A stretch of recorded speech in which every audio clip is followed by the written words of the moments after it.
Oh, there we are. Hey, man. How you doing? I'm good. How about you, David? I'm doing good. Hey, man, here we are. We're starting our 10th year of ArtStreamLIVE. It's amazing. And we're in the box. So, tonight... We're not outside the box. No, we're in the box. Yeah. So, this is our January 18th, 2020 ArtStreamLIVE. Right. And the topic tonight is, they paid what? Yeah. Who's that much? How you say it sounds different. They paid what? Yeah. So, we're going to... Art and the value of art. It's always a fun topic. It tends to get people kind of talking. Yep. And I think this will be fun tonight. They paid what? They paid what? What some art happens to be worth. And you know, the value of art, it's like we used to know, whatever you can get for it is what it's worth. Right. And we'll talk about that tonight. So, and she's kind of shocked by it. How much? Yeah. So then we get the handful of the $100 bills there. So we'll get into that tonight. All right. Well, I thought it would be fun to start with what is the world. A lot of people would have thought the Mona Lisa was the world's most expensive painting. Right artist, wrong painting. This is a painting here that is the most expensive. You see there, $450.3 million. It was painted by Leonardo da Vinci. It was discovered. It was a lost work that's been refound. It's the savior of the world. Salvator Mundi is the name. And they believe it was 1490 to 1500. They've authenticated it. It is an original Leonardo da Vinci. And a gentleman, one of the princes in Arabia, Saudi Arabia, bought the piece and donated to a cultural arts center in Abu Dhabi. But he paid $450.3 million for the piece. Yeah, that's amazing. So I thought, let's start with the world's most expensive painting, and there it is. See that little $1 million bill down there in the corner? Yeah. That's 450 of them guys. That's amazing. It is amazing. So I thought, but you know, let's get into some fun things here with art and what people will pay for art. Piero Manzoni. He's an Italian, 1933 to 1963. He has passed away, but what he did here, and I have done a little bit of big buck censor, big buck dust control or censorship division, and he had artists, I think you can figure out, and he actually packaged up his own excrement into containers, 30 grams, and canned it, and this happened back in May 1961. Well, that stinks. Well, yeah, it does, and his art did stink, but what's fun about it, when he did it, he valued them according to their value in gold by weight. Back then it was $37. Well, what happened, he made a certain number of these. He produced, 90 tins of this. That's a lot of you-know-what. But he produced it. Well, they have survived, and certain cans have gone on auction. And in 2007, one of them sold for $133,000, a little bit over that. And then we get into 2008, and one of them sold for $154,000. Yeah, I agree. So that's the world of art, and it's fun. And I kind of like his photograph there, because I kind of feel that's what the artist was that's doing. That's what he was doing. Yeah. And what he was studying, he was actually, at the time when he did this, he was working on the idea of art production versus human production. That was his concept behind it. So there you go. That's what that's worth. Now we kind of got, like the guy said, do I detect a stinky art theme here going on? Well, in a way we do. Zhu Chang Hara. He is a Chinese artist, and what he did, he produced art with excrement. But here's what's fun about this one: it's panda bear poo. Okay. Now I don't know if they did this to help the panda bears or what, but he had some of his students help him. He's a Chinese famous talented sculptor. He teaches. He had some of his students help him make this sculpture, and it actually got sold, to a Swiss collector for $45,000. Yeah. And when they exhibit it, it is under an acrylic case because it kind of puts out a little bit of an odor. So they actually display it under a case to keep that from stinking the galleries up. So there you go. Wow. Venus de Milo and excrement. Okay. Well, hey. I'm sure a lot of people had similar comments about that. Well, you know, and this is the world of art, and these are what these things are valued at. Like I said, these are kind of a little bit more controversial. Yeah, But sort of. it's art, and people are paying these prices for it. Mm-hmm. So let's show them another all one. those years we spent hauling artwork around the country, and little did we know how easy it was. Well, hey, we got even better than this coming up. Watch this. Watch what's next on here. Hold my Kool-Aid. How about the Museum of Non-Visible Art? Now I've seen this one. Yeah, I love this. Now Yeah. on the wall there is a piece called Fresh Air, and it was made in 2011, and it's a non-visual, pure thought artwork. Well, all I can say is it's a good thing he framed it. Yeah, and you know it's guaranteed to actually be in the artist's mind. And there is the artist right there, and it's actor James Franco, and he's actually holding the work. But of course you can't see it because it's in his mind. But it's guaranteed to be in the artist's mind. And that's the point. Somebody paid $10,000. And if you have a moment, I would love to read Pace Magazine described Fresh Air as a unique piece. Only this one is for sale. The air you are purchasing is like buying an endless tank of oxygen. No matter where you are always have the ability to take a breath of the most delicious, clean-smelling air that the earth can produce. Isn't that wonderful? Yeah. And only for $10,000. And when the artist dies, does the piece disappear?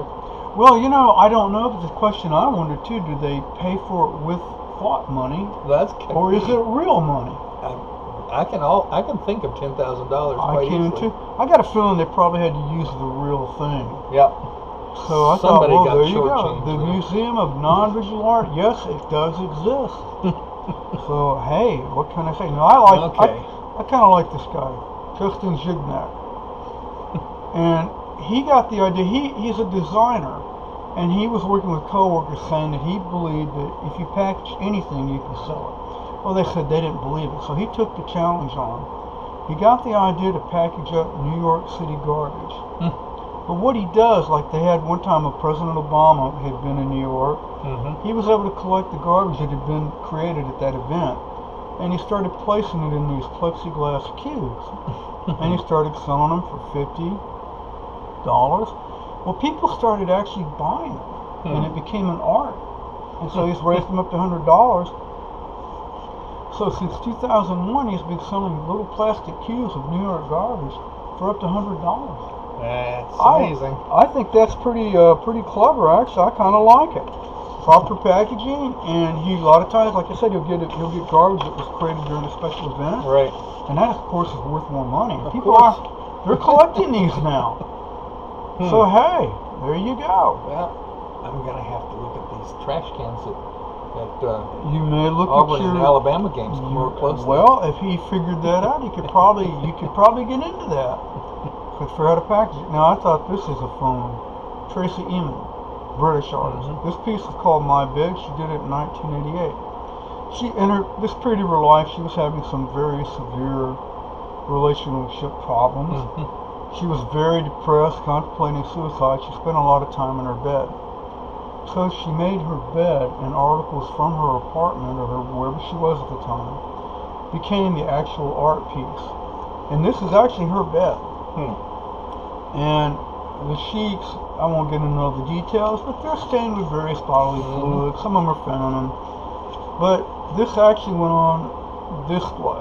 It was bought by Charles Saatchi for $200,000. So he bought the piece for his gallery display. Well, in 2014, he put it up for sale at Christie's auction house, and it got $4.4 million. Wow. Now, that's a good return on $200,000. I'd say so. Tracy had been at the auction. She was nervous. But when it came out, she was so ecstatic. Because, of course, it's going to help her, too. So, this is the world of art. These are the things that can happen in the world of art. You may not agree with it, but there it is. There it is. Now, I like us in the money border. I thought it'd be fun. Why don't we talk about some more established famous artists. A lot of these are artists from minimalist abstract expressionism. And they're famous artists, most of them. There's a few I hadn't heard of. But I think this will be fun for people because sometimes, you know, somebody's famous, but some of their pieces come up. It may not be their best piece, but the fact that they're famous, they can get a big prize for it. Right. Now, a lot of these guys are no longer with us, so they're not benefiting directly. But whoever bought it is. So I thought, why don't we look at some of these and just get an idea of what can happen in the world of art and value of art. Okay. So here we go. Lucio Fontana. Concetto Spaziali Attest. This guy would make canvases and slice them. This particular one has 24 cuts in it. He was doing the textural minimalistic type thing, breaking the surface up. Well, it came up for auction. You see there in November 2015, Sotheby's was able to get over $16 million for the piece. That's a lot of lettuce sliced there. Now, Lucio Fontana, he didn't benefit from it. He wasn't here. But you can accept every little note on each one of them too. He was a founder of what they call spatialism. I hope I'm saying that right. I don't think he means a cooking utensil. But that's what it went for. Alright, now a lot of folks know this guy, Ellsworth Kelly. And you know, now we're dealing with an American sculptor, painter, printmaker. He worked in field color painting and minimalism, and you can't get much more minimal. How about a green oval that's off? It's not a perfect oval. A lot of people look at it and go, what? That's just a picture of a green oval. You're right, that's exactly what it is. Green blob, yeah. But somebody paid $1.6 million for it. And this other piece over here done in 1958 called Cowboy. And I got the dimensions on to give people how big they are. $1.7 million. So these things, this is what they're selling for. And here's a good example, like I was talking about, Jean Moreau. Well-known artist. I like a lot of the things he did. Right. I don't think this is one of his better pieces. I don't think so. But the fact that he's known, and he's got the name and the historical content, the background, they could get $2.2 million for it. That's when it went for. And hey, I don't make this stuff up. Alright, Barnett Newman. Now this kind of gave me flashbacks to my days in college. Here's a big name in minimalism. Oh yes. And I had an art historian teacher. Actually, he influenced me a lot in college. We spent a week in a modern art class. He spent a week talking about this guy. He loved this guy's painting. So I thought, but after a week of that, I was getting a little, it was hard, but I made it. But yeah, and he is an important artist for that time. I love the photograph of him. I just thought that was perfect. Looks like Perot. Yeah. And then you get the different pieces, see what people pay for. Now this is somebody I wasn't as familiar with. Linky Palermo. He's a German artist. That's not actually his real name. He named himself after an Italian mafioso. I was going to say, that's not a very German name. Boxing promoter. I don't know why he did it. He had a twin brother. They were adopted. And he got into the art world, but he would stitch fabric together a lot of times or paste things on.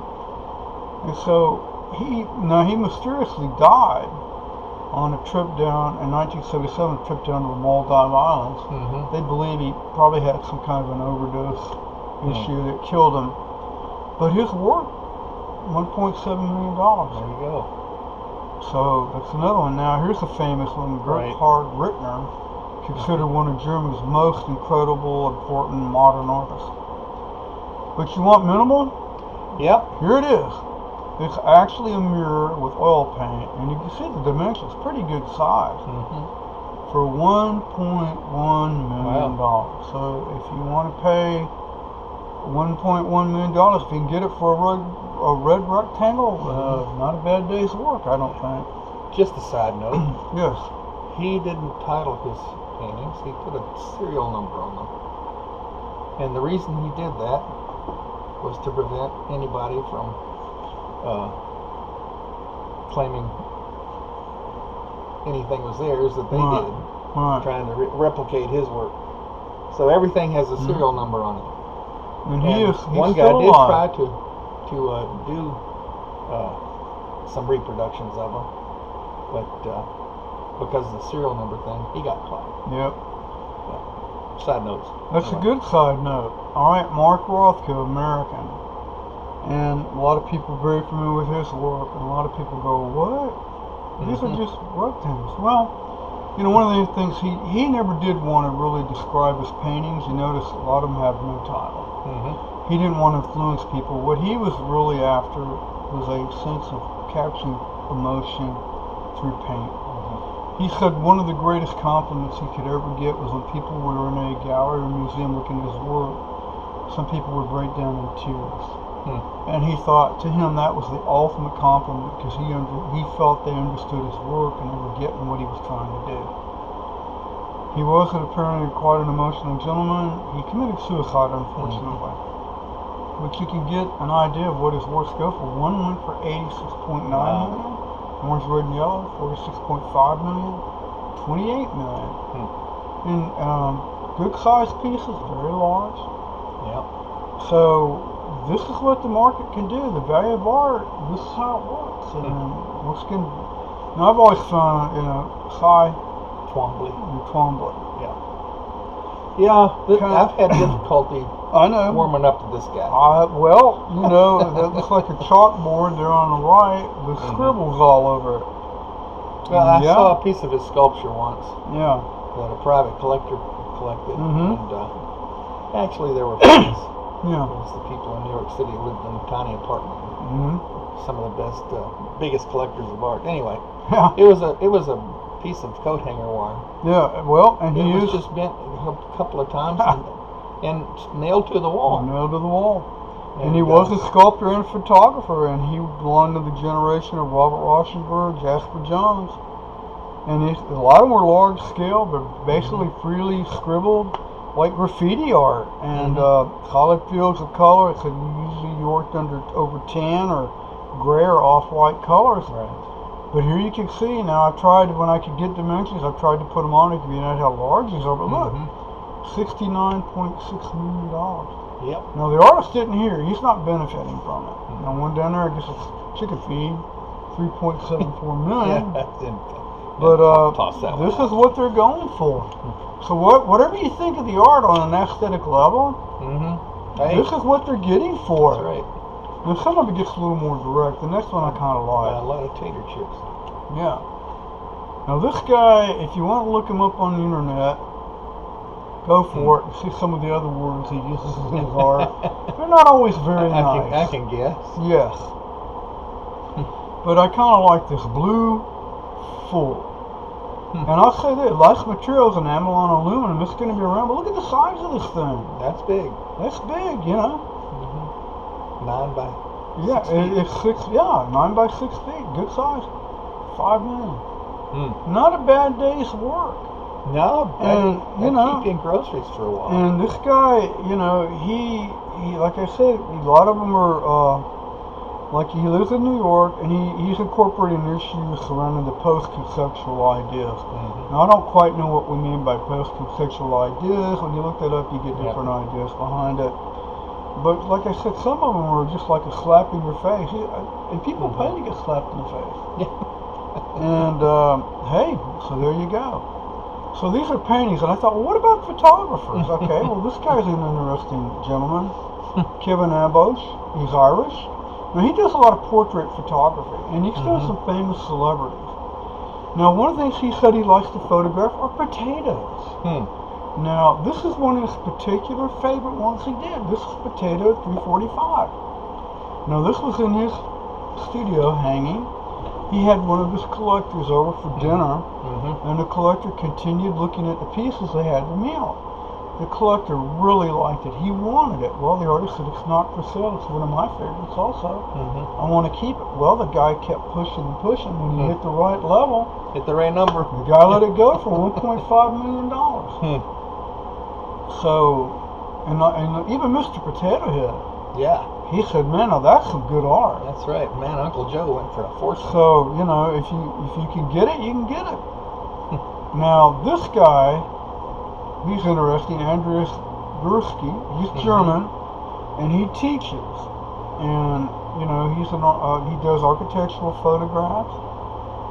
And a lot of his things have a high level of angle of looking down. Here's the Rhine number 2.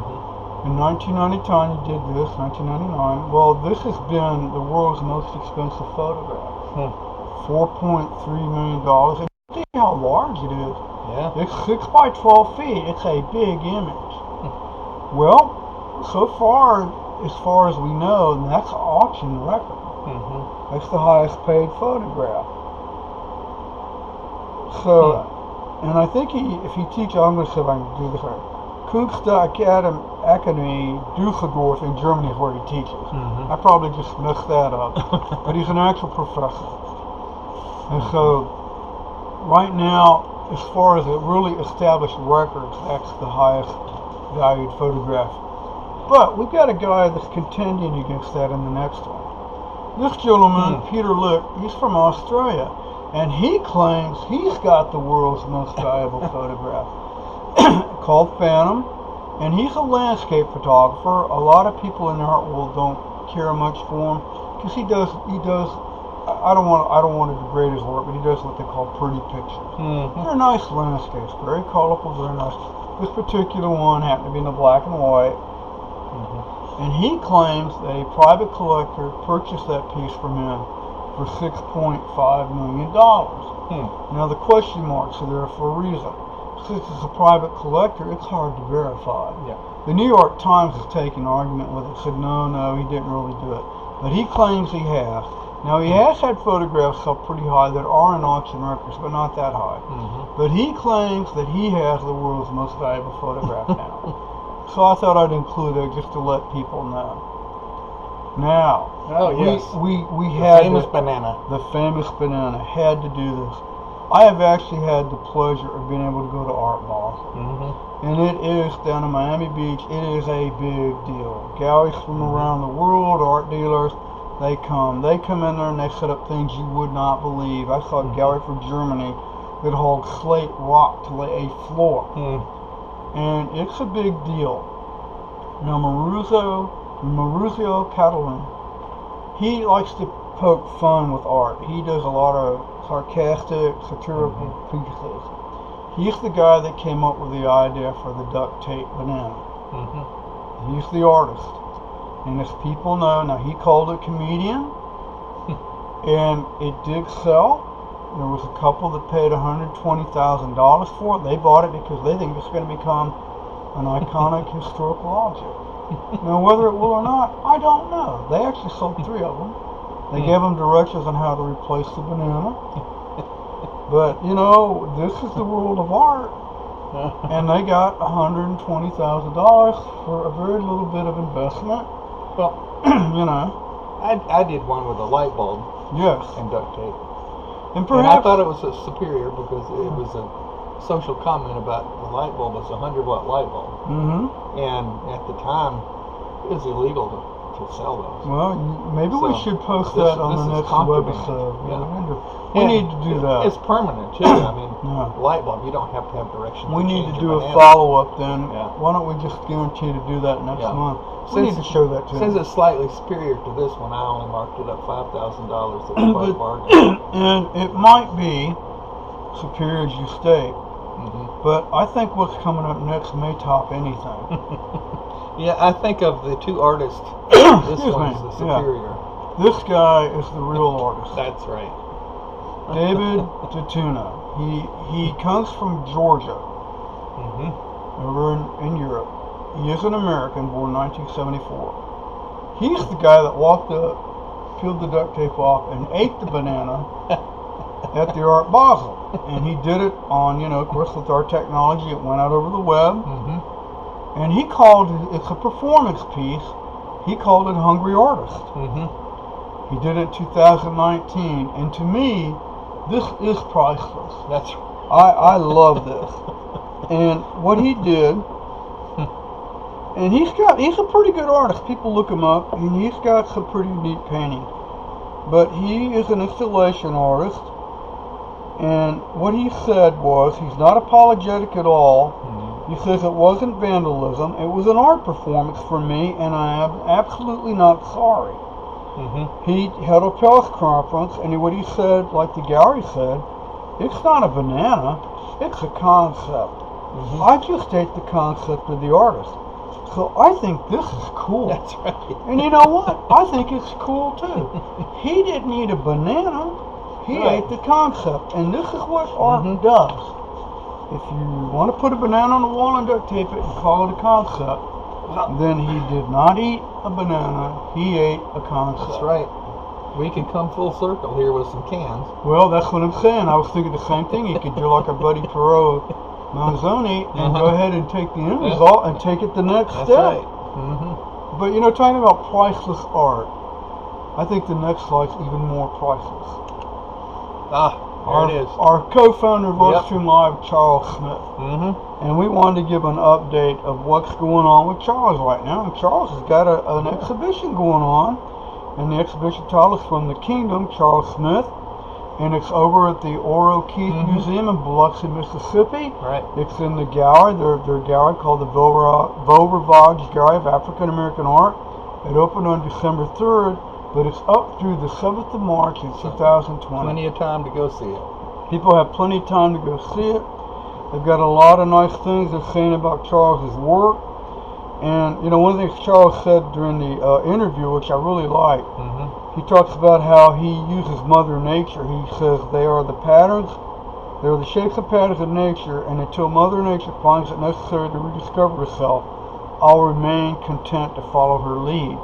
So a lot of the textures he uses are based on, you know, water, nature, texture. And Charles, we wanted to give you a salute. Well done. Well done, my friend, and just keep on rolling on. Another one under the belt for Charles. So. Just dawned on me, all the years we've known Charles, we've never called him Chuck. Well, we've never called him Charlie. No, I never have, and I never called will. him Charles. David said it, not me, Charles. So if you're watching, Charles. Yeah. But one of the things I've learned, you know, if you have, let me say it in my critic voice, if you have sophisticated art, then it's worthy of sophisticated price and value. That's right. Yeah, so there we go. That's kind of what we've been into tonight with ArtStreamLIVE. And one last thing, do not forget, Monday is a special day. Martin Luther King Jr. Day. A great man, and like the quote says right there, that's one of my favorite quotes. It's from I Have a Dream. And he wished that, you know, his children, little children, one day would live in a nation where they would not be judged by the color of their skin, but by the content of their character. That's right. Amen. I agree fully with that. And so I think we've had an interesting ArtStreamLIVE tonight. And, you know, like I said, that's the one thing that gets people going more than anything. The value of art. So we'll give them our credit page here. Show them what we've got. Now, we thought, why couldn't Big Buck be art? We've had him behind us tonight. That's right. So if you want to give us an offer, he deserves some duct tape. You know, there you go. That's right. You can find our stream live. Yeah. And we wanted to just give some credit to the nice resources I was able to find on the internet tonight. Our fair use clause. And you know, I think you're right. We'll feature your piece next month. Why don't we do that as a little beginning of the show follow-up? Right. And we don't know what we'll be talking about. No. You never know on ArtStreamLIVE. That's why you need to keep checking back with us. Since it's 100 watts, it should be illuminating. It should be illuminating. I agree. No more puns, sorry. Well, I like the puns. It's an art form. That's right. Hey, and they could be valuable. You never that's know. true. So, hey, thank you everyone for watching tonight. We hope you've enjoyed the webisode. Yeah. And I think it's another one in the can. I think it's a great start off to our 10th year. It's in the box. It's in the box. You notice the duct tape thing. I could not resist. I'm sorry. So. Well, it's cheap. It's still cheap, so. Hey, you could do anything with duct tape. Ask NASA. They've saved That's astronauts' lives with duct tape. Yeah. They actually sinking have. boats. So duct tape's a great thing. All right. They're not a sponsor of the show, but if they want to be, we'll be glad to have them. Yep. And as always, after I run the credits, there's always a slight little bonus. So don't miss Sometimes it's worth waiting for, sometimes it's not. Well, I want to thank everybody for watching tonight. Thank you. We hope you've enjoyed. Good night. Good night.